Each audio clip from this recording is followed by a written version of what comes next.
সকলোকে আকৌ দীঘলীয়া হাত চাপৰি বিচাৰিছো খাৰগেজীৰ কাৰণে সকলো অতিথি সকলৰ কাৰণে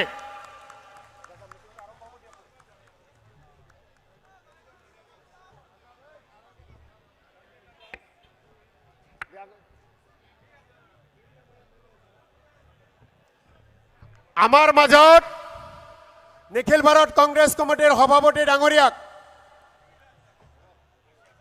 অসম কংগ্ৰেছৰ হৈ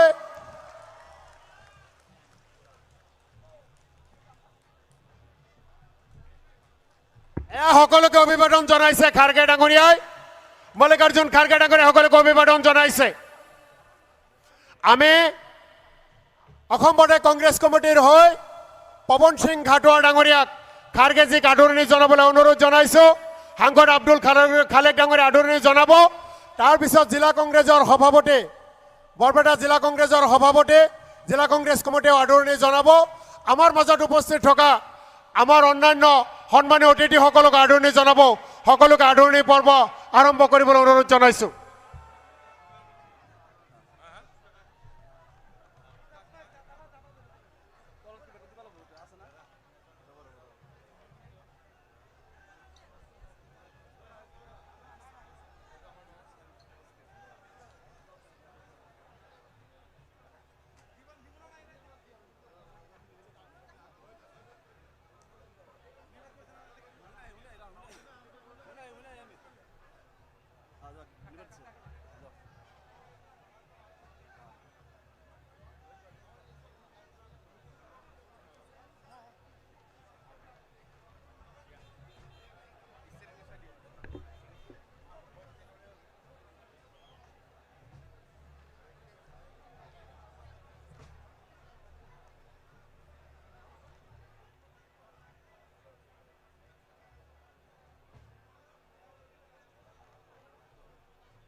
আমাৰ মাজত নিখিল ভাৰত কংগ্ৰেছ কমিটিৰ সাধাৰণ সম্পাদক অসমৰ তত্ত্বাৱধায়ক জিতেন্দ্ৰ সিং ডাঙৰীয়াক আমি আদৰণি জনাইছো অসম প্ৰদেশ কংগ্ৰেছ কমিটিৰ সভাপতি ভূপেন কুমাৰ বৰা ডাঙৰীয়াক আদৰণি জনাইছো বিৰোধী দলৰ দলপতি দেৱব্ৰত শইকীয়া ডাঙৰীয়াক আদৰণি জনাইছো ৰাজ্যসভাৰ সাংসদ নাছিৰ হুছেইন ডাঙৰীয়াক আইচিচি সেক্ৰেটাৰী পৃথ্বীৰাজ প্ৰভাকৰ সাথে ডাঙৰীয়াক আদৰণি জনাইছো ৰাষ্ট্ৰীয় মুখপাত্ৰ প্ৰণৱ ঝাক আদৰণি জনাইছো এতিয়া আপোনালোকৰ উদ্দেশ্যে আদৰণি ভাষণ ৰখাৰ বাবে অসম প্ৰদেশ কংগ্ৰেছ কমিটিৰ মাননীয় সভাপতি ভূপেন কুমাৰ বৰা ডাঙৰীয়াক অনুৰোধ জনাইছো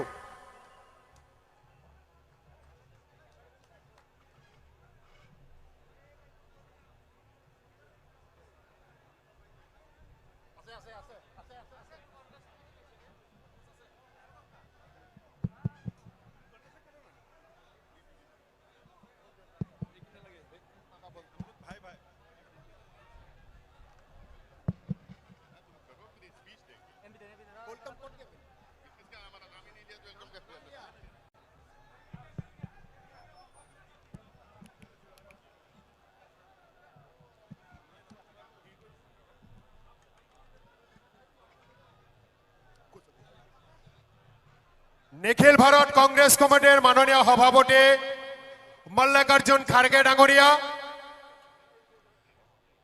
নিখিল ভাৰত কংগ্ৰেছ কমিটিৰ সাধাৰণ সম্পাদক অসমৰ তত্ত্বাৱধায়ক জিতেন্দ্ৰ সিং ডাঙৰীয়া অসম প্ৰদেশ কংগ্ৰেছ কমিটিৰ মাননীয় সভাপতি ভূপেন কুমাৰ বৰা ডাঙৰীয়া বিৰোধী দলৰ দলপতি দেৱব্ৰত শইকীয়া ডাঙৰীয়া ৰাজ্যসভাৰ সাংসদ নাছিৰ হুছেইন ডাঙৰীয়া ৰাষ্ট্ৰীয় মুখপাত্ৰ প্ৰণৱ ঝা ডাঙৰীয়া নিখিল ভাৰত কংগ্ৰেছ কমিটিৰ সম্পাদক পৃথ্বীৰাজ প্ৰভাকৰ সাথে ডাঙৰীয়া অসমৰ জ্যেষ্ঠ নেতা পৱন সিং ঘাটোৱাৰ ডাঙৰীয়া সাংসদ বৰপেটাৰ আব্দুল খালেক ডাঙৰীয়া, সন্মানীয় বিধায়কসকল, জিলা কংগ্ৰেছ কমিটিৰ সভাপতিসকল, ইয়াত উপস্থিত থকা বুথ কমিটিৰ সভাপতি, মণ্ডল কংগ্ৰেছৰ সভাপতি, ব্লক কংগ্ৰেছৰ সভাপতি, যুৱ কংগ্ৰেছ, মহিলা কংগ্ৰেছ, NSY সেৱা দলৰ সভাপতিসকল, মোৰ পিতৃতুল্য বয়োজ্যেষ্ঠ ব্যক্তিসকল, আই মাতৃসকল, যুৱ বন্ধুসকল আৰু শ্ৰদ্ধা ৰাইজ, আজিৰ এই বিশাল নিৰ্বাচনী জনসভাত মাননীয় খাৰ্গে ডাঙৰীয়াৰ পৰা আৰম্ভ কৰি সকলো নেতৃবৰ্গক আমি সমূহ বৰপেটাবাসী, বৰপেটা লোকসভাবাসীৰ হৈ আদৰণি জনাইছো। সকলে হাত তালিৰে হাত চাপৰে এটা আদৰণি জনাবলৈ অনুৰোধ জনাইছো। আপোনালোকে ইমান কষ্ট কৰি ইমান ৰ'দৰ মাজত আজিৰ এই সভাখন সাফল্যমণ্ডিত কৰাৰ বাবে আমাৰ মাজত উপস্থিত হৈছে দীপবান ডাঙৰীয়াক আশীৰ্বাদ দিবলৈ, গৰ্জন মুছাই ডাঙৰীয়াক আশীৰ্বাদ দিবলৈ। তাৰ বাবে অসম প্ৰদেশ কংগ্ৰেছ কমিটিৰ ফালৰ পৰা, জিলা কংগ্ৰেছ কমিটিৰ ফালৰ পৰা আন্তৰিক ধন্যবাদ, কৃতজ্ঞতা জনাইছো। সন্মুখত নিৰ্বাচন আৰু প্ৰতিটো নিৰ্বাচনত বৰপেটা জিলাই হওক, বৰপেটা লোকসভাই হওক, আমি সদায় জয়লাভ কৰোঁ। এই জয়লাভৰ অব্যাহত ধাৰা আমি ৰাখিব লাগিব। খাৰ্গে ডাঙৰীয়া আমাৰ মাজত উপস্থিত হৈছে। খাৰ্গে ডাঙৰীয়াৰ উপস্থিতিত আমাক আৰু অধিক শক্তিশালী কৰিছে। খাৰ্গে ডাঙৰীয়াৰ বক্তব্যত আনৰ লিডাৰসকলৰ যিখিনি বক্তব্য দিব, সেই বক্তব্যৰ জৰিয়তে আমি আৰু শক্তি লৈ আমি মানুহৰ মাজলৈ গৈ কংগ্ৰেছ পাৰ্টিৰ কাৰণে আমি ভোট বিচাৰিম, আমি আশীৰ্বাদ বিচাৰিম। আহি থকা সময়খিনিত দেশৰ পৰা নৰেন্দ্ৰ মোদী, দেশৰ পৰা বিজেপি, অসমৰ পৰা হিমন্ত বিশ্ব শৰ্মা, অসমৰ পৰা বিজেপিয়ে উৎখাত কৰিবলৈ আমি সকলো একগোট হৈ ভাৰতবৰ্ষৰ গণতন্ত্ৰ, ধৰ্ম নিৰপেক্ষ জীয়াই ৰখাৰ কাৰণে, আমি সকলোৰ অধিকাৰ জীয়াই ৰখাৰ কাৰণে আমি কংগ্ৰেছ দলৰ প্ৰাৰ্থীসকলৰ কাৰণে সকলোৱে দিনে নিশাই আমি কাম কৰাৰ প্ৰতিশ্ৰুতি খাৰ্গে ডাঙৰীয়াক দিছো। সকলোৱে এটা হাত দাঙি খাৰ্গে ডাঙৰীয়াক প্ৰতিশ্ৰুতি দিয়াৰ বাবে আহ্বান জনাইছো। সময় কম, এতিয়া আপোনালোকৰ উদ্দেশ্যে ভাষণ ৰখাৰ বাবে প্ৰদেশ কংগ্ৰেছৰ মাননীয় সভাপতি ভূপেন বৰা ডাঙৰীয়াক আহ্বান জনাইছো।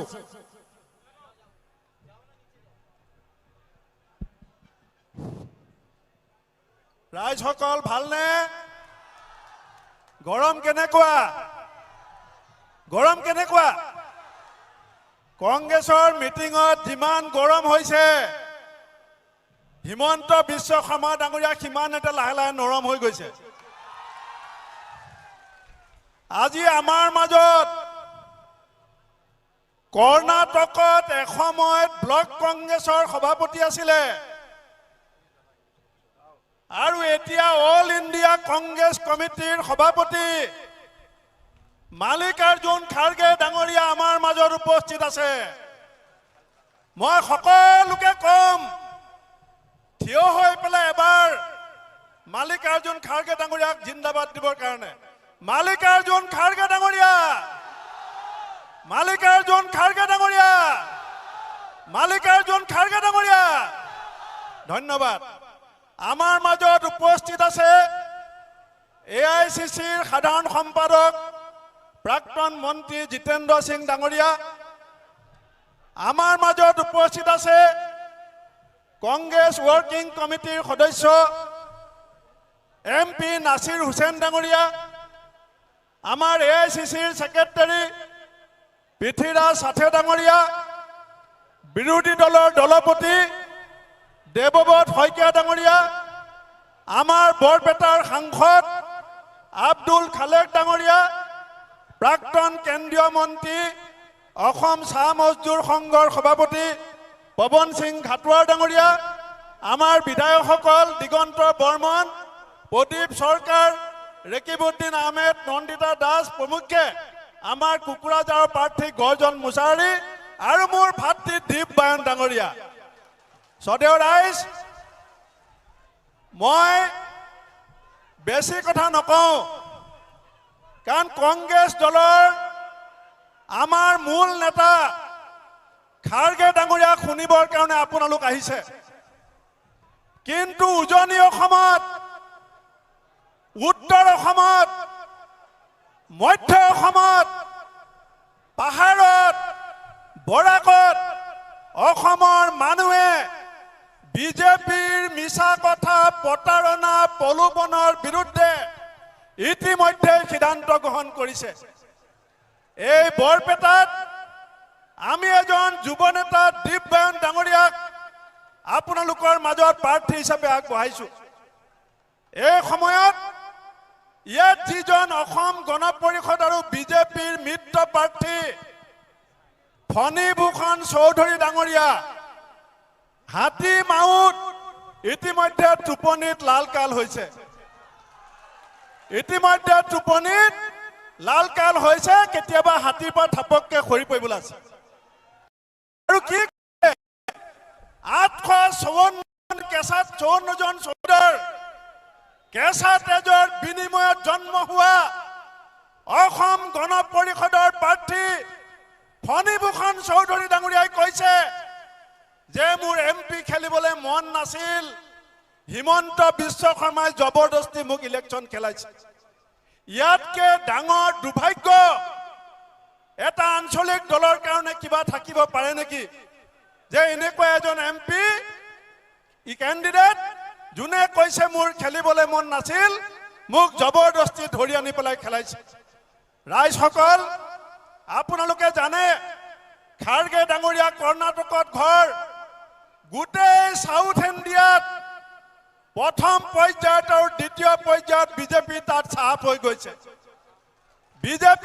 হৈ গৈছে আৰু অসমৰ ইতিমধ্যে 10খন আসনত অসমৰ মানুহে কংগ্ৰেছ দলক সমৰ্থন কৰিছে ইয়াৰ কাৰণ অসমৰ মুখ্যমন্ত্ৰী হিমন্ত বিশ্ব শৰ্মা ডাঙৰীয়াৰ যি ভ্ৰষ্টাচাৰ যি দুৰ্নীতি যি অটপালি আৰু যি ধৰণে অসমৰ মানুহৰ মৌলিক সমস্যাবিলাকক তল পেলাই আজি আমাক বিভ্ৰান্ত কৰিবৰ কাৰণে মঞ্চই মাইক পেলাই দি পেলাই এজন মুখ্যমন্ত্ৰীয়ে নাচিবলৈ আৰম্ভ কৰিছে আপোনালোকে জানে আজমল ডাঙৰীয়া নগাঁৱত কেণ্ডিডেট দিছিলে তাত কি হ'ল তলা চাবি মানুহে ব্ৰহ্মপুত্ৰত দলিয়াই দিলে কৰিমগঞ্জত আজমল ডাঙৰীয়াই প্ৰাৰ্থী দিছিলে তাত হাফিজ ৰছিদ বছিৰ আহমেদ ডাঙৰীয়া ইতিমধ্যে ৰাইজে এমপি হিচাপে নিৰ্বাচিত কৰিছে আজি এই বৰপেটা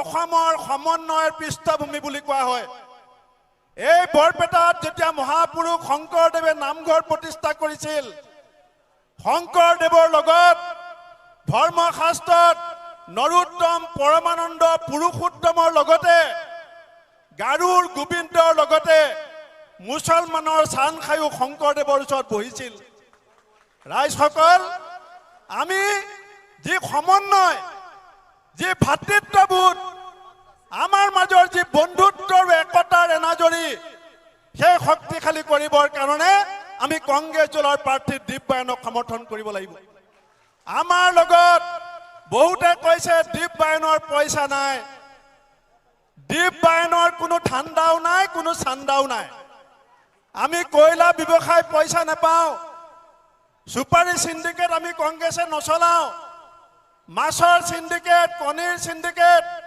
শাক পাচলিৰ সিন্ডিকেট কৰি আপোনাৰ মূৰ পৰা যেনেকৈ লুটপাট কৰিছে সেই লুটপাটৰ বিৰুদ্ধে আমি সকলোৱে আমাৰ জনবল হাত মেটাৰিকে দেখুৱাব লাগিব ৰাইজসকল মই বহুত দীঘলীয়াকৈ নকওঁ বুলি কৈছো কিন্তু মই এষাৰ কথা কৈ যাম অংগনাবাদীৰ আন্দোলন বিজেপিয়ে সন্মান নকৰিলে আশা কৰ্মীৰ আন্দোলন বিজেপিয়ে সন্মান নকৰিলে ৰান্ধনীসকলৰ আন্দোলন বিজেপিয়ে সন্মান নকৰিলে আমাৰ খাৰগে ডাঙৰীয়াই কৈছে দিল্লীত যেতিয়া ইণ্ডিয়া গভৰ্ণমেণ্টৰ চৰকাৰ হ'ব অংগনাবাদী আশা কৰ্মীৰ ৰান্ধনীৰ উপাৰ্জন দুগুণ হ'ব অল্ড পেঞ্চন স্কিম বিজেপিয়ে দিব নোৱাৰো বুলি কৈছে খাৰগে ডাঙৰীয়াই কৈছে ৰাহুল গান্ধীয়ে কৈছে কংগ্ৰেছে যেতিয়া ইণ্ডিয়া গভৰ্ণমেণ্ট বনাব আমাৰ প্ৰত্যেকজন কৰ্মচাৰীয়ে অল্ড পেঞ্চন স্কিম পাব আমি প্ৰত্যেকগৰাকী সাধাৰণ মহিলাক বছৰত 1 লাখ টকা দিবৰ কাৰণে ইতিমধ্যে সিদ্ধান্ত গ্ৰহণ কৰিছো ৰাইজসকল হিমন্ত বিশ্ব শৰ্মাৰ অটপালি হিমন্ত বিশ্ব শৰ্মাৰ দুৰ্নীতি আৰু ভ্ৰষ্টাচাৰ এই বিজেপি আৰু এজিপিৰ ক্ষমতাই মূৰে ভৰি কাঢ়ি যেনেকৈ মেডিচাইনৰ দাম বঢ়াইছে যেনেকৈ প্ৰত্যেকটো নিত্য ব্যৱহাৰ্য সামগ্ৰীৰ দাম বঢ়াইছে যেনেকৈ বাৰে বাৰে ইলেক্ট্ৰিচিটিৰ বিল বঢ়াইছে ইয়াক প্ৰতিৰোধ কৰিবৰ কাৰণে নিবনুৱা সমস্যা সমাধান কৰিবৰ কাৰণে কৃষকৰ শ্ৰমিকৰ মহিলাৰ উপাৰ্জন বৃদ্ধি কৰিবৰ কাৰণে আহক হাত মেটাৰিখে হাতৰ চিনত ভোট দি কংগ্ৰেছ দলৰ প্ৰাৰ্থী দীপবায়নক জয়যুক্ত কৰিবলৈ মই কৰজোৰে প্ৰাৰ্থনা জনাই মোৰ বক্তব্য সামৰিছো বন্দে মাতৰম জয় পৰে কংগ্ৰেছৰ সভাপতি ভূপেন কুমাৰ বৰা ডাঙৰীয়াক ধন্যবাদ জনাইছো। এতিয়া আপোনালোকৰ মাজত বক্তব্য ৰাখিব বিৰোধী দলৰ দলপতি মাননীয় দেৱব্ৰত শইকীয়া ডাঙৰীয়াই। তাৰ পিছতে আজিৰ মুখ্য অতিথি মল্লিকাৰ্জুন খাৰ্গে ডাঙৰীয়া আপোনালোকৰ আগত বক্তব্য ৰাখিব।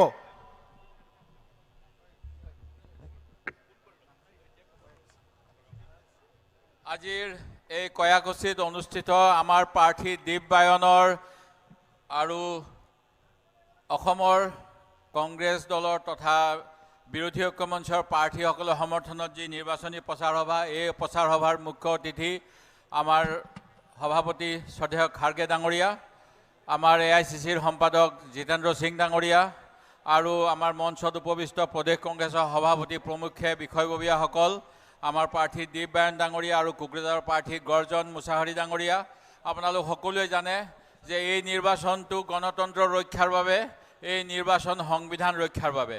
এই নিৰ্বাচন অন্য নিৰ্বাচনসমূহতকৈ পৃথক, কাৰণ অন্য নিৰ্বাচনত আমি পলিটিকেল দলৰ এজেণ্ডা অনুসৰি আমি ভোট বিচাৰি কথা কওঁ, কিন্তু এইবাৰ মোদী ডাঙৰীয়াই কৈছে আমাক 400 সিট লাগে আৰু 400 সিট তেওঁলোকে পালে তেওঁলোকে গণতন্ত্ৰ হত্যা কৰিব। এই ইংগিত আজি তেওঁলোকৰ বহুত নেতাই দি আছে। সেই গতিকে আমি যদি গণতন্ত্ৰ ৰক্ষা কৰিব লাগে, আমি যদি সংবিধান ৰক্ষা কৰিব লাগে আৰু সংবিধানে দিয়া আমাৰ যি অধিকাৰ ৰক্ষা কৰিব লাগে, তেতিয়াহ'লে এই নিৰ্বাচনত বিজেপি আৰু তেওঁলোকৰ সহযোগী দলসমূহক আমি পৰাস্ত কৰিব লাগিব। আৰু ৰাহুল গান্ধী ডাঙৰীয়াই আমাক নেতৃত্ব দিছে, তেখেতে কৈছে দৌৰো মত, আৰু সেই অনুসৰি আজি আপোনালোক সকলোৱে আমাৰ কংগ্ৰেছ দলৰ খৰ্গে ডাঙৰীয়াৰ নেতৃত্বত আগুৱাই আহিছে, যাতে আমি বিজেপিৰ দৰে অশুভ শক্তিক আমি পৰাস্ত কৰিব পাৰোঁ। আজি 10 বছৰ ধৰি বিজেপি দলে শাসন কৰিলে, আমি তেওঁলোকৰ পৰা জবাবদিহি কৰিব লাগে। যোৱা সময়ছোৱাত দিয়া নিৰ্বাচন কৰিলে নে নাই কৰা, অসমৰ ক্ষেত্ৰত তেওঁলোকে যিবিলাক প্ৰতিশ্ৰুতি দিছিল, কৃষকক উচিত মূল্য দিয়া, মৰাপাট কৃষকক উচিত মূল্য দিয়া, সাধাৰণ কৃষকক তেওঁলোকৰ MSP দিয়া, এইবিলাক কৰিলে নে নাই? অসমৰ যি বানপানীৰ সমস্যা, এই সমস্যা সমাধান কৰিলে নে নাই? বছৰি 2 কোটিকৈ চাকৰি দিয়াৰ কথা, সেইখিনি কৰিলে নে নাই? আৰু ভাল দিন আনিলে নে নাই? নিবনুৱাসকল যি অসম চৰকাৰে 5 লাখকৈ নিযুক্তি দিম বুলি কৈছিল, সেই নিযুক্তি হ'ল নে নাই? আজি যদি সেইখিনি আমাৰ নহয়, তেতিয়াহ'লে তেওঁলোকে দিয়া আগৰ প্ৰতিশ্ৰুতি যিবিলাক এতিয়া কৈ আছে বিজ্ঞাপন দি মোদীৰ গেৰাণ্টি, এই মোদীৰ গেৰাণ্টি কি গেৰাণ্টি আছে? 2014 চনত ক'লা ধনৰ কথা কৈছিল, 2014 চনৰ পিছত তেওঁলোকে GSTৰ কথা কৈছিল, আৰু কিমান প্ৰতিশ্ৰুতি দিছিল আমাৰ দেশৰ জনগণক। আজি সেই প্ৰতিশ্ৰুতি তেওঁলোকে ক'ত পেলাই দিলে? তাৰ পৰিৱৰ্তে এতিয়া তেওঁলোকে মূল সমস্যাৰ বিপৰীতে দেশৰ জনগণক দুভাগ কৰিব বিচাৰিছে, সংখ্যালঘু সংখ্যাগুৰু, আৰু তেওঁলোকে ধৰ্মৰ নামত ভোট বিচাৰিব বিচাৰিছে। 65%, 35%ৰ কথা কৈছে, কিন্তু সংবিধানে দেশৰ সকলো নাগৰিককে একেই অধিকাৰ দিছে। সেই গতিকে আমি এই নিৰ্বাচনত সকলোৱে দলে বলে আমাৰ ৰাহুল গান্ধী ডাঙৰীয়াই ভাৰত জোড়ো যাত্ৰা, ভাৰত জোড়ো ন্যায় যাত্ৰা কৰি যি ন্যায় দিয়াৰ কথা কৈছে দেশৰ জনগণক, সেই ন্যায় আমি হাসিল কৰিব লাগিব। আৰু তাৰ যি ন্যায়ৰ কথা আছে মহিলাৰ বাবে, দেশৰ নিবনুৱাসকলৰ বাবে, দেশৰ শ্ৰমিকসকলৰ বাবে, দেশৰ কৃষকসকলৰ বাবে, সেই ন্যায় আমি আনিব লাগিব। আজি মোদী ডাঙৰীয়াৰ মিছা কথাৰ আমি আৰু উদাহৰণ দিবলৈ নাই। তেওঁ মণিপুৰৰ যুদ্ধ বন্ধ, গৃহযুদ্ধ নিচিনা যি পৰিস্থিতি, কুকি মণিপুৰীৰ মাজৰ সংঘাত তেওঁ বন্ধ কৰিব পৰা নাই, আৰু প্ৰচাৰত কয় তেওঁ ৰাছিয়াৰ যুদ্ধ 3 দিনলৈ বন্ধ কৰিছে। সেই গতিকে এনেকুৱা ধৰণৰ মিছা কথা আজি যিমানেই বিজ্ঞাপন নহওক কিয়, আমি সকলোৱে মোদীৰ যোৱা 2014 চন, 16 চন, 19 চন, 21 চনৰ নিৰ্বাচনী প্ৰতিশ্ৰুতিসমূহ কিমান পূৰণ হ'ল সুধিব লাগিব। আৰু অসমক যে বিদেশীমুক্ত কৰিম বুলি কৈছিল, নাগৰিকত্ব সংশোধনী আইন আনি তেওঁ কিয় 2014 চনলৈকে অহা বিদেশীক ইয়াতে তেওঁলোকে স্থাপিত কৰিব বিচাৰিছে, আনহাতে বছৰ বছৰ ধৰি ইয়াতে থকা ভাৰতীয় নাগৰিকসকলক বিভিন্ন অধিকাৰৰ পৰা বঞ্চিত কৰিছে? সেই কথাখিনি জবাবদিহি কৰিব লাগিব। আৰু অহা 7 তাৰিখৰ দিনা আমি সকলোৱে কংগ্ৰেছ দলৰ প্ৰাৰ্থী দীপবায়ন ডাঙৰীয়াক ভোট দি জয়যুক্ত কৰাব লাগিব। এই অনুৰোধ কৰি মোৰ বক্তব্য সামৰণি মাৰিছোঁ। ধন্যবাদ। জয় অসম। দেৱব্ৰত শইকীয়া ডাঙৰীয়াক ধন্যবাদ জনাইছোঁ। এতিয়া আপোনালোকৰ উদ্দেশ্যে ভাষণ ৰাখিব নিখিল ভাৰত কংগ্ৰেছ কমিটিৰ মাননীয় সভাপতি মল্লিকাৰ্জুন খাৰ্গে ডাঙৰীয়াই। খাৰ্গে ডাঙৰীয়াই যে 50টা বছৰ ধৰি বিধানসভা নিৰ্বাচনৰ পৰা লোকসভা নিৰ্বাচনলৈ, ৰাজ্যসভাৰ দলপতিৰ পৰা আৰম্ভ কৰি আৰম্ভ কৰি ৰাজ্যমন্ত্ৰীলৈ সকলো পদতে কাৰ্যনিৰ্বাহ কৰিছে। ভাৰতবৰ্ষত এজনেই ব্যক্তি যিজন মল্লিকাৰ্জুন খাৰ্গে, যে 50টা বছৰে নিৰ্বাচনত হাৰা নাই। আহক একেলগে কওঁ, মল্লিকাৰ্জুন খাৰ্গে জিন্দাবাদ। मल्लिकार्जुन खड़गे जिंदाबाद, मल्लिकार्जुन खड़गे जिंदाबाद, मल्लिकार्जुन खड़गे जिंदाबाद, मल्लिकार्जुन खड़गे जिंदाबाद। मल्लिकार्जुन खड़गे नेतृत्व समग्र भारतवर्षत কংগ্ৰেছ দলক ঠন ধৰি উঠিছে। এইবাৰৰ লোকসভা নিৰ্বাচনত কংগ্ৰেছ দলৰ নেতৃত্বত আকৌ আমাৰ দলে চৰকাৰ গঠন কৰিব, যাৰ নেতৃত্বত তেওঁৰ নামেই হ'ল মল্লিকাৰ্জুন খাৰ্গে। আমাৰ দলৰ সভাপতি আকৌ এটা দীঘলীয়া হাত চাপৰিৰে সকলোকে সম্ভাষণ জনোৱাৰ বাবে আহ্বান জনাইছো।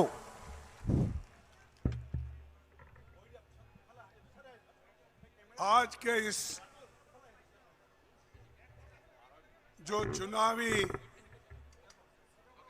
सभा में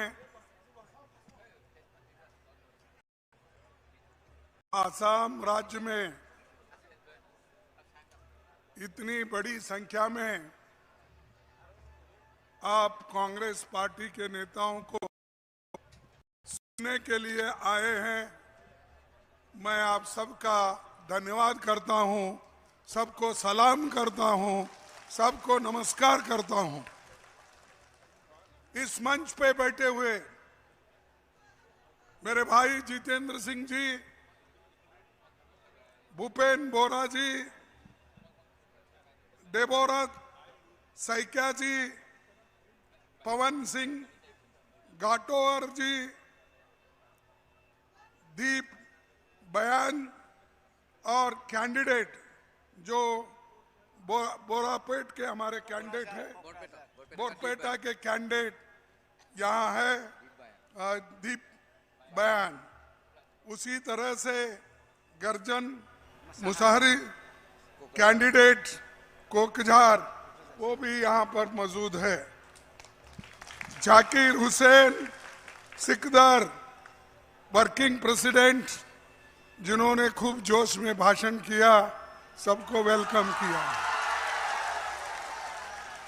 अब्दुल खालिक जो एक्स एमपी हैं और वो भी हमारे साथ जोड़ के जोरदार काम हमारे कैंडिडेट को जिताने में कर रहे हैं। डॉक्टर नासिर हुसैन साहब मेंबर ऑफ पार्लियामेंट, पृथ्वीराज साटे जो यहाँ के सेक्रेटरी है, और सभी एमएलए जो इस मंच पे बैठे हैं, और डिस्ट्रिक्ट प्रेसिडेंट्स हैं, ब्लॉक प्रेसिडेंट्स हैं, पीसीसी के ऑफिस बेयरर्स हैं, सभी हमारे कार्यकर्ता भाइयों को, बंधुओं को, माताओं को, मेरे मीडिया के दोस्तों को, सबको फिर से एक बार मैं सलाम करता हूं, नमस्कार करता हूं। भाइयों, ये बरपेटा आसाम का बहुत बड़ा महत्वपूर्ण स्थान है। यहां महापुरुष शंकर देव, महापुरुष माधव देव की कर्मभूमि रही है। बरपेटा की इस महान भूमि को मैं नमन करता हूं। यह क्षत्रिय परंपरा का गढ़ रहा है, और हमारे लिए ये भूमि इसलिए भी खास है कि भारत के 5वें राष्ट्रपति फखरुद्दीन अली अहमद जी यहाँ से सांसद रहे, और वो देश के राष्ट्रपति भी बने। तो ये पवित्र भूमि है। इस भूमि से ये दोनों नौजवान कंटेस्ट कर रहे हैं, आप इनको जिता के लाओ। इनका चिन्ह क्या है? अरे निशान क्या है? हाथ को वोट देने वाले सभी हाथ उठाइए। अरे देखो वहां पर आप नहीं उठा रहे, क्या बात है? तो ये सभी भाई हाथ उठा के इन दोनों को आप आशीर्वाद दो। अगर आशीर्वाद देकर यहां से चुन के जाएंगे तो हमारे इंडिया अलायंस गठबंधन एक पावर में आने वाला है, और मोदी जी भाग के जाने वाले हैं।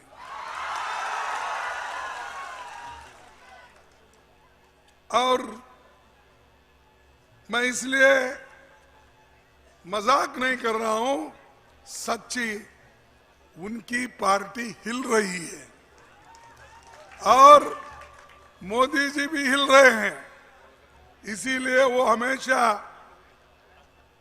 कांग्रेस को टीका करते रहती है, गांधी फैमिली को टीका करती है, सोनिया गांधी को, इंदिरा गांधी जी को, राहुल गांधी को, प्रियंका गांधी को, सबको मोदी गालियां देते रहते हैं। गालियां इसलिए देते हैं कि वो कांग्रेस से डरते हैं और राहुल से डरते हैं, और राहुल से डरने वाला आदमी बहुत दिन टिक नहीं सकता। वो आज नहीं कल उसको गद्दी छोड़ के जाना पड़ेगा। इसीलिए भाइयों, पिछले 10 सालों में कांग्रेस के समय शुरू हुई रेलवे लाइन को भी आगे नहीं बढ़ पाया। मोदी तो कहते हैं सबका साथ सबका विकास। अरे बाबा, तुम तो सबका सत्यानाश कर दिए। और आज विकास कहां है? क्यों 10 साल में रेलवे लाइन नहीं गया? आप तो बुलेट ट्रेन चलाने वाले थे, कहां है बुलेट ट्रेन? अहमदाबाद से बंबई तक तुम्हारा 500 किलोमीटर का बुलेट ट्रेन नहीं आगे आया, और बातें बड़े बड़े करते हो। कहीं भी एक रेल अगर वो छोड़ते हैं तो वहां जाके हरी झंडा बताते हैं। तो मैं आपसे यही वायदा करूंगा, अगर गठबंधन की सरकार आएगी तो यहां की रेलवे लाइन हम पूरी कर देंगे। और इधर स्वास्थ्य का बहुत बड़ा समस्या है, हेल्थ प्रॉब्लम है। इस बरपेटा में, ये एरिया में हेल्थ का प्रॉब्लम बहुत है। उसको भी हम पूरी तरह से मदद करेंगे। और हमारा जो rural health mission Sonia Gandhi ji ने, मनमोहन सिंह जी ने, और हम जब मिनिस्टर थे जो हमने शुरू किया, उसको और मजबूती हम देकर बढ़ाएंगे। देश के फ्रंटलाइन वर्कर्स जो है, खासकर आंगनवाड़ी के और आशा वर्कर्स, इन सबको उनकी आमदनी, उनका तनख्वाह हम डबल करके देंगे। और जिसके गांव की आबादी 2500 से ज्यादा है, वहां पर एक और आशा बहन को हम अपॉइंट करेंगे।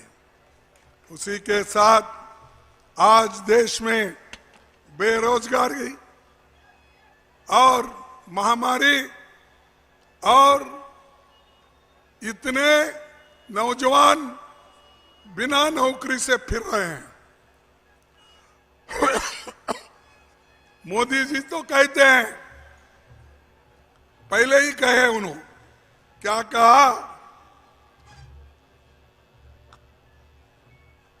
भाइयों और बहनों, अगर मैं इस देश का प्रधानमंत्री बना तो हर साल 2-2 करोड़ नौकरियां दूंगा युवाओं को। बोला या नहीं? नहीं बोला? कौन बोला? दिया क्या? नहीं दिया? अरे बाप, मोदी कैसा झूठ बोलता जी, वो देश का प्रधानमंत्री है, झूठ बोलता है। तो झूठ बोलता है मोदी। अरे वो 2 करोड़ नौकरी भी नहीं मिले, 20 करोड़ नौकरी की वायदा थी वो भी गया। बाहर कांग्रेस वाले काला धन रखे हैं, अमीर लोग बाहर काला धन रखे हैं। मैं लाकर, हिंदुस्तान लाकर हर एक के जॉब में 15-15 लाख डालूंगा। दिया मोदी ने, देखो भाई दिया होगा, तुम्हारे चीफ मिनिस्टर के ट्रेजरी में भरा होगा, देखो देख लो, सच है नहीं? नहीं, और ये भी झूठ है, 15 लाख भी नहीं मिले। अरे ठीक है, फिर ऐसा नहीं बोलना। और एक ने कहा इतना ही नहीं, किसानों की आमदनी में डबल करूंगा। किया डबल? फिर मोदी झूठ है? अरे कितने बार झूठ बोलता भाई? तो 1 बार, 2 बार, 3 बार झूठ के ऊपर झूठ बोलता है। इसीलिए मैं हमेशा कहता हूं, मोदी जी आप झूठों के सरदार हैं।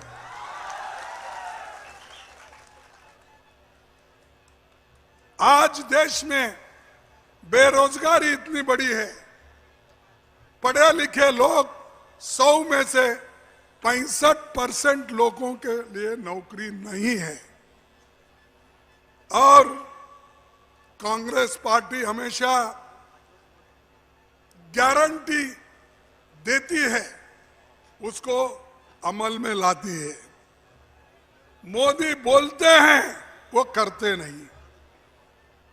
अब हमने ये कहा कि 30 लाख नौकरियां जो सरकार में खाली है, वो गरीबों को हम 1 साल में भर्ती करके हम देंगे।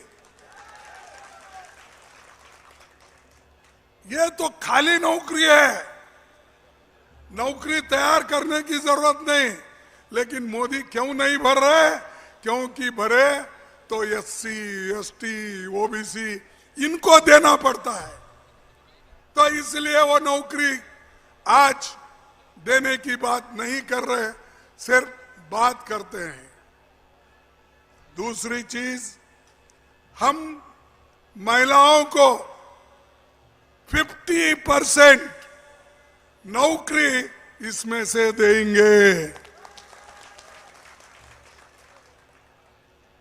हर पढ़े लिखे युवाओं को हम अप्रेंटिसशिप कोर्स तैयार करके सालाना उनके ऊपर 1 लाख रुपए खर्च करेंगे। जो अप्रेंटिसशिप करेंगे उनको प्राइवेट इंस्टीट्यूशन में और कहीं पब्लिक इंस्टीट्यूशन में उनको नौकरियां लगाई जाएगी। ये जो है हमारा होने वाले वायदे गारंटी। दूसरी चीज, जो हम 1 लाख रुपए उन पर खर्च कर रहे हैं, उसमें से हर महीना उनको 8,600 रुपए दे देकर खूब ट्रेनिंग देकर इस देश में मजबूत युवाओं को हम बनाएंगे। आज अमीर और गरीब में बढ़ती खाई है। अमीर अमीर हो रहा है, गरीब गरीब हो रहा है। और मोदी चंद दोस्तों को मदद कर रहे हैं, गरीबों को नहीं। गरीबों की बात ही नहीं करते और सब चीज बेच रहे। जो पंडित जवाहरलाल नेहरू जी, जो फखरुद्दीन अली अहमद साहब के जमाने में जो कुछ हुआ, वो एक एक करके ये लोग बेच के खा रहे हैं। रेल बेच रहे, रोड बेच रहे, पोर्ट बेच रहे, एयरपोर्ट बेच रहे, सब चीजें बेच रहे। और मोदी और शाह दोनों बेचने वाले हैं, बनाने वाले नहीं। और लेने वाले कौन है? अदानी और अंबानी, ये दोनों लेने वाले, मोदी बेचने वाले, शाह बेचने वाले। तो ऐसा मुल्क का कभी उद्धार होता है, तरक्की होती है। मैं पूछता हूं आपको, ये देश का तरक्की करने वाले नहीं है। मोदी देश को लूट के, गरीबों को लूट के अमीरों के हाथ में दे रहे। 16 लाख करोड़ अमीरों का कर्जा माफ कर दिया और गरीबों को कुछ नहीं दिया। किसानों का कर्जा माफ नहीं किया, लेकिन अमीरों का 16 लाख करोड़ माफ कर दिया। तो आप भी सोचिए, क्या मोदी जी गरीबों के तरफ है, क्या अमीरों के तरफ है? तो ये यहाँ के लोग प्रचार करते ना भाई, मोदी गरीबों का ये है, वो एक ही पैदा हुआ दुनिया में जो उद्धार होता। अरे जिस देश में खाने के लिए गेहूं नहीं मिलता था, चावल नहीं मिलता था, अमेरिका से लाकर लोगों को अन्न देते थे, खिलाते थे, ऐसे देश में आज चावल, गेहूं, पल्सेस इतना पैदावार हो रहा है जिससे लोग आज पेट भर के थोड़ा खाना खा रहे। ये कांग्रेस की देन है, इंदिरा गांधी की देन है, जवाहरलाल नेहरू की देन है, जिसने ग्रीन रेवोल्यूशन लाया, व्हाइट रेवोल्यूशन लाया। जिस देश में सुई तैयार नहीं होती थी, उस देश में रैकेट बनाकर ऊपर उड़ाने की हिम्मत अगर किसी ने की, उस इंदिरा गांधी जी ने, पंडित जवाहरलाल नेहरू ने की। और हमको पूछते हो, जरा दूर मेरा हाथ लगेगा तुमको, जरा मुश्किल हो जाएगी आपको। और हमको पूछते हो, कांग्रेस ने 70 साल में क्या किया? अरे भाई, हम तो 55 साल हुकूमत किए, लेकिन हम हिसाब देंगे क्या लोगों के लिए किया, क्या करना था वो हमने किया। इस देश में पढ़े लिखे लोग बहुत कम थे। हमने आज जब 18% लोग पढ़े लिखे थे आजादी के पहले, आजादी के बाद आज 77% लोग पढ़ लिख के आगे आए। तो तरक्की किसने की? और हमको पूछते हैं कि कांग्रेस ने क्या किया। कांग्रेस ने ये किया, तुमको पढ़ाया, शाह को पढ़ाया, हाई स्कूल में डाला, कॉलेज में दिखाया। नहीं तो तुम तो पहले तो, आजादी के पहले तो तुम पैदा भी नहीं हुए थे। हमारे ये क्या बोलते हैं ना, हमारी बिल्ली हमसे मैं हूं, ये हमारे को उल्टा बोल रहे, तुम क्या करें? अरे तुम तो देश को लूट के अमीरों को दे रहे और हमको पूछ रहे तुम क्या कर रहे। और एक हमने ये भी वायदा किया है, महिलाओं को हमने सालाना उनके अकाउंट में 1 लाख रुपए डालने का हमने वायदा किया है।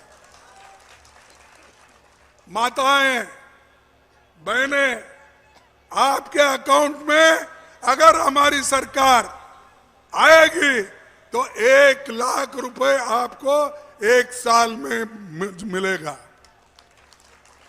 वो महीना 8,600 रुपए मिलेगा।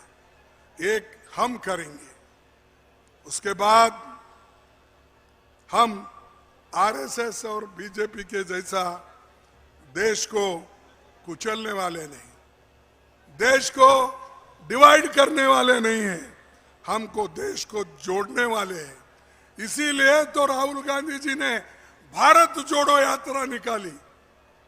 तुम क्या निकालते हो? तुम हमेशा भारत तोड़ो, धर्म तोड़ो, धर्म में झगड़ा लगाओ, लोगों में झगड़ा लगाओ। ये काम किसका है? किसका है? मोदी का है। हमारा काम जोड़ना, उनका काम तोड़ना। और ऊपर से बोलते हैं मोदी है तो मुमकिन है। ये मोदी की गारंटी। अरे भाई क्या गारंटी तुम्हारी? जो पहले गारंटी दिए वही आप कंप्लीट नहीं कर सके, अब क्या गारंटी देते हो? और जो गारंटी हमने नहीं कहा, हमने लोगों को करके दिया। मनरेगा ये एक राइट है, हमने दिया करके आपको। फूड सिक्योरिटी एक्ट हमने आपको करके दिया। रूरल हेल्थ मिशन हम आपने करको दिया। आरटीए हम करके दिया। आरटीई राइट टू एजुकेशन हमने करके दिया। हम कभी आपको ये नहीं बोला कि आप वोट दो, हम ये गारंटी देंगे। हम जब हुकूमत में आए, जब हमारी संख्या कम थी, फिर भी हमने हिम्मत के साथ मनमोहन सिंह के नेतृत्व में, सोनिया गांधी के आशीर्वाद से ये सारी काम करके लोगों का पेट भरने का काम हमने किया। और आप, हम जो काम कर रहे हैं उसको आप बोल रहे हैं ये मोदी 80 करोड़ लोगों को फ्री राइस दे रहा है। अरे कहां से देता भाई? ये हमारी स्कीम है, हमारा एक्ट है। अगर तुम उस एक्ट को निकालना भी चाहते हैं, आप निकाल नहीं सकते। ये हमारा हक है। ये right to food, right to work, right of information, right to education, ये अपना है। इसको आप निकाल नहीं सकते। आप क्या, आपके कोई शिष्य भी नहीं निकाल सकते।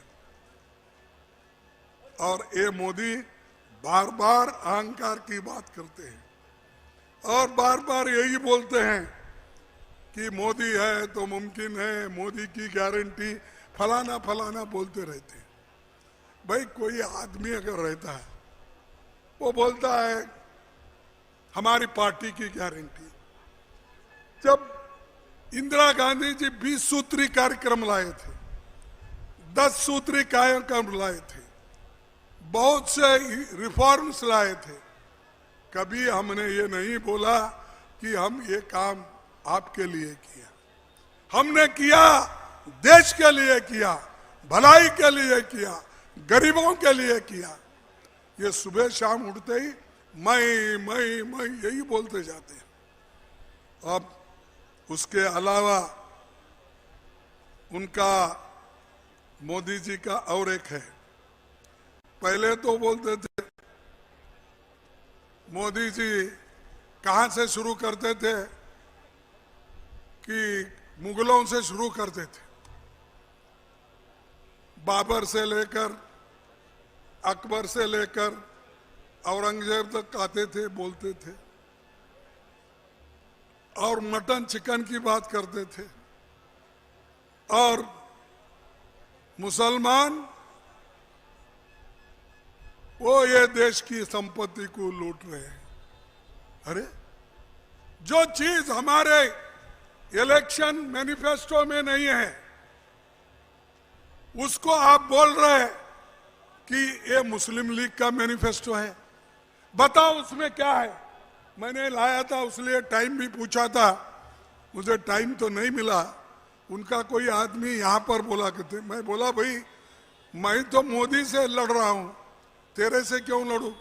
तेरे लिए लड़ने वाले ये हमारे बहादुर सेना है, हमारे लोग हैं, वो लड़ेंगे। और हमेशा ये जो झूठ की फैक्ट्री है मोदी जी के पास, ये नहीं चलेगा। अब हमारा जो गठबंधन है, ये गठबंधन जरूर सत्ता में आएगी, बीजेपी को रोकेगी और बीजेपी खत्म हो जाएगी। जब मोदी जी घबरा जाते हैं, घबरते ही उनको बड़बड़ाने लगते हैं, क्या बोलना क्या नहीं। कभी मुझे कुछ बोलते हैं, कभी राहुल जी को बोलते हैं, कभी सोनिया जी को बोलते हैं। अरे भाई आप क्या काम करें वो पहले बोलो, आप क्या तीर मारे वो बोलो। वो सब छोड़ के कांग्रेस को गालियां देना, कांग्रेस के बारे में झूठ फैलाना, ये काम वो कर रहे हैं। तो ऐसे आदमी, जो आदमी 13.5 साल मुख्यमंत्री था गुजरात का, कुछ नहीं कर पाया, किसकी भलाई नहीं किया, और ये 10 साल में उसने आगे देश को आगे नहीं लेके गया। यहां तक मैं चंद आंकड़े आपको देता हूं। क्या है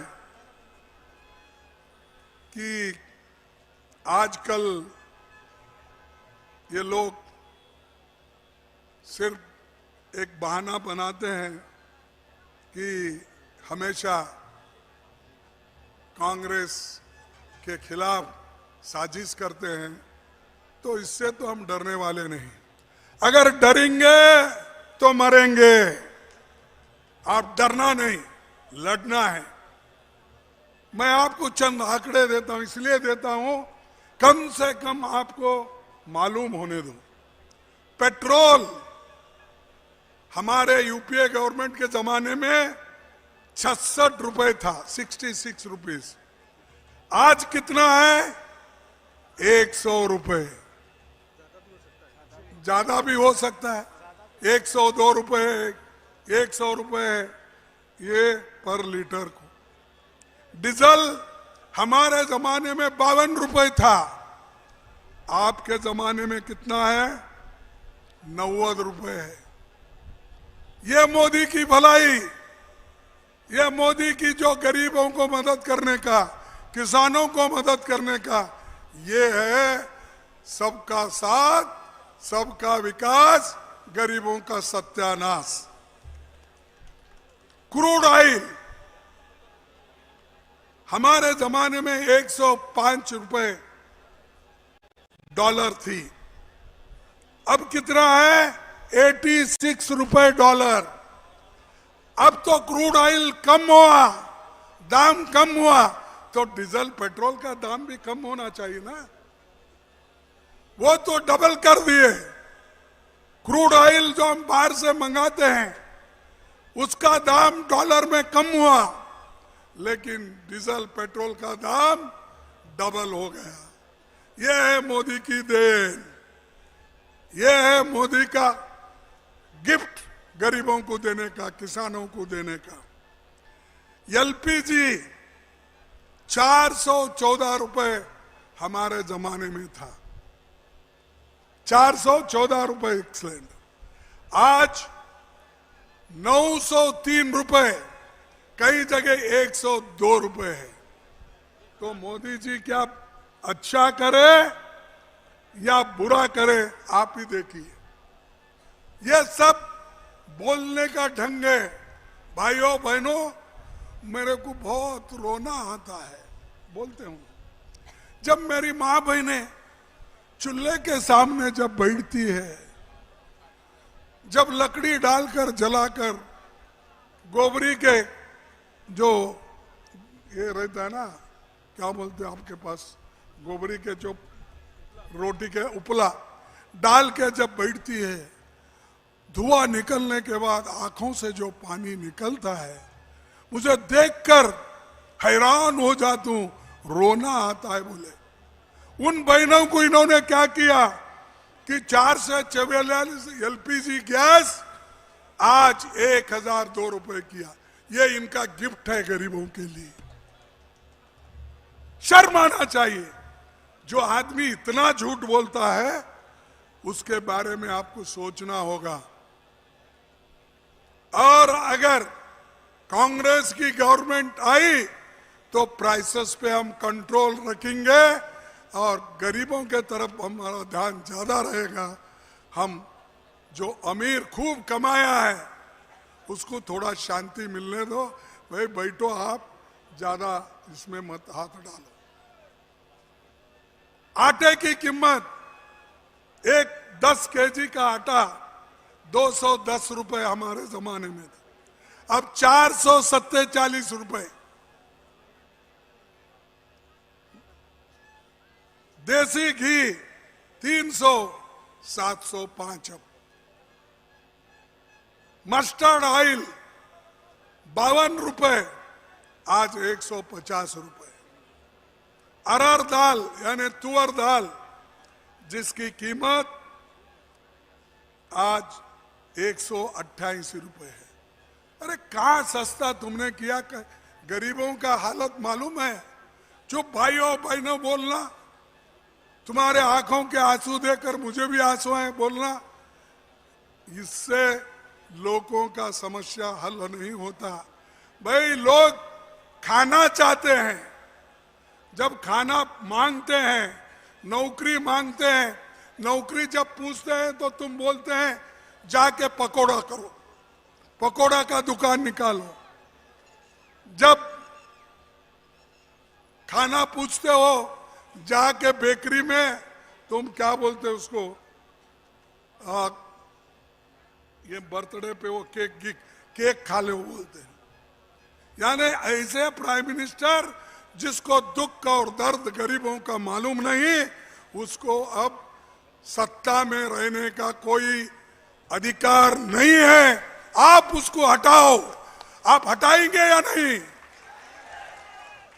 तो भाइयों मैं आपसे यही एक कहने आया हूं कि कांग्रेस पार्टी क्या की, ये मोदी जी को बताने के लिए मैं बोला था। अरे हमने लैंड रिफॉर्म्स लाया गरीबों के तहत, हमने मनरेगा लाया, आरटीआई लाया, आरटीई लाया, वन अधिकार अधिनियम हमारे जो जितने भी शेड्यूल्ड ट्राइब्स है उनके लिए किया, और रूरल हेल्थ मिशन किया। ये सब तुम्हारे सामने है। इसीलिए आरएसएस बीजेपी मिलके आज जो देश को बर्बाद करना चाहते हैं उसको बर्बाद हम नहीं होने देंगे। और एक चमत्कार की बात देखो, इस एरिया में शेड्यूल कास्ट कितने हैं मुझे मालूम नहीं, या शेड्यूल ट्राइब्स कितने हैं, गरीब कितने हैं, उनकी संख्या मेरे पास नहीं है। लेकिन तुम्हारे आसाम का एक चीफ मिनिस्टर कहता है कि जो मनु की चतुर्वर्ण है वो बहुत अच्छा है, और शूद्रों का ये कर्तव्य है कि ब्राह्मण क्षत्रिय वैश्य का सेवा करना। ये कहा या नहीं कहा? आप बोलिए, नहीं मालूम आपको? अरे उसने कहा तो कृषि गोरक्षम वाणिज्यम वैश्य कर्म स्वभावजम परिचारात्मक कर्म शूद्र स्थापी स्वभावजम, बाकी सभी की सेवा करना ये शूद्रों का काम है। तो मैं अब इसकी सेवा करने के लिए जाना पड़ता है, ये अगर पढ़े तो। ऐसे आदमी तुम्हारा स्टेट का चीफ मिनिस्टर है।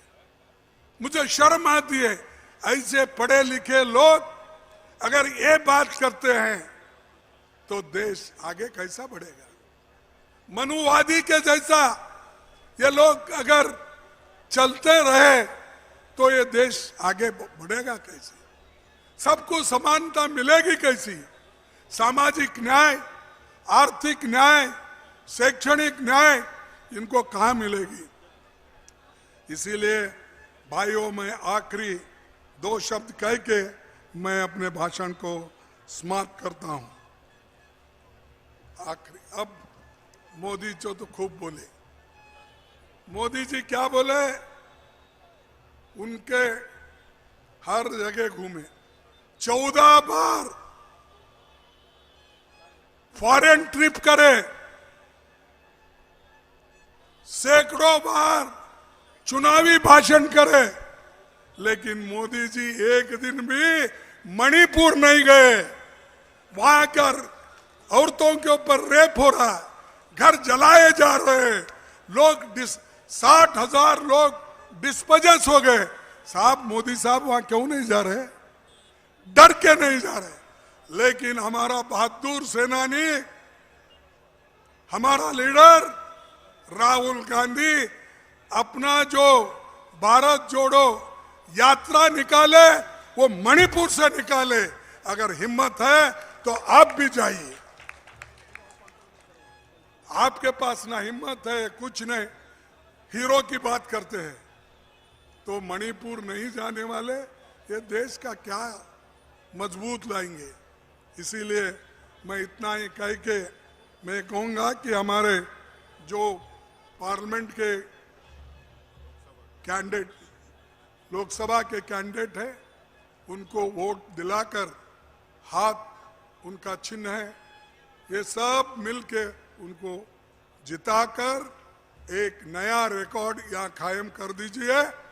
तो मैं आपको सबको सलाम करता हूँ, नमस्कार करता हूँ और आगे आने वाले दिन अच्छे होंगे और हम अच्छे दिन में परिवर्तन करेंगे, नहीं कि मोदी के जैसा झूठ बोलते जाएंगे। हम झूठे नहीं हैं। मैं एक नारा देता हूं, आप उसको स्पंदन करना। हाँ? मैं बोलूंगा मोदी को हटाओ, देश बचाओ। मोदी को हटाओ, मोदी को हटाओ, देश बचाओ, मोदी को हटाओ, देश बचाओ। जय हिंद, जय कांग्रेस। আদৰণীয় যেটা নিখিল ভাৰত কংগ্ৰেছ কমিটিৰ সভাপতি মল্লিকাৰ্জুন খাৰ্গে ডাঙৰীয়াক অশেষ অশেষ ধন্যবাদ জনাইছো। বৰপেটা লোকসভাবাসীৰ হৈ, অসম প্ৰদেশ কংগ্ৰেছ কমিটিৰ হৈ, বৰপেটা জিলা কংগ্ৰেছ কমিটিৰ হৈ এতিয়া ইমান কষ্ট কৰা সন্মানীয় সকলো ৰাইজৰ লগতে আমাৰ নেতাসকলক শলাগৰ শৰাই আগবঢ়াবলৈ বৰপেটা জিলা কংগ্ৰেছ কমিটিৰ সভাপতি ডাঙৰীয়াক আহ্বান জনাইছো। আজি বৰপেটা লোকসভাৰ অন্তৰ্গত কয়াগুছিত এই বিশাল নিৰ্বাচনী জনসভাত উপস্থিত হোৱা নিখিল ভাৰত কংগ্ৰেছ কমিটিৰ সন্মানীয় সভাপতি মল্লিকাৰ্জুন খাৰ্গে ডাঙৰীয়াক ধন্যবাদ জনাইছোঁ। তেওঁৰ লগত উপস্থিত হোৱা AICCৰ সাধাৰণ সম্পাদক জিতেন্দ্ৰ সিং ডাঙৰীয়া, প্ৰদেশ কংগ্ৰেছৰ সন্মানীয় সভাপতি ভূপেন বৰা ডাঙৰীয়া, লগতে CLP লিডাৰ দেৱত শইকীয়া ডাঙৰীয়া, লগত প্ৰদেশ কংগ্ৰেছৰ বিষয়ববীয়াসকল আৰু ইয়াতে উপস্থিত সকলোকে মই আন্তৰিক ধন্যবাদ আৰু কৃতজ্ঞতা